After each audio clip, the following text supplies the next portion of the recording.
እመቤታችን ልደቷ ደስታችን ነው። በእውነቱ ፀሐይን ይዛ የመጣችው ጎህ ዛሬ ተወለደችልን።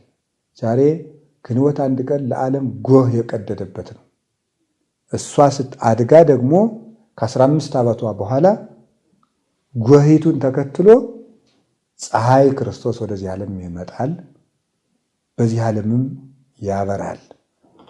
እናም እመቤታችን ቅድስት ድንግል ማርያም በሰሎሞን ቃል አልብኪ ነውር ወይ ምንትን ይበላይ ሌኪ፣ እህቴ ሙሽራዬ ምንም ነውር የለበሽም፣ ሁለንታኪ ሰናይት ነይ ሀብዬ፣ ወዳጄ ሆይ ሁለንታናሽ ውብ ነው፣ ወደ እኔ ነይ ብሏልና እግዚአብሔር ድንግል ማርያምን ሰርቶ ወደ እሷ መቅደስነት መጥቷል።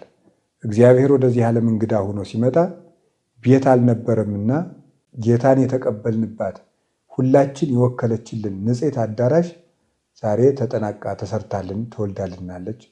እንኳን ደስ ያላችሁ።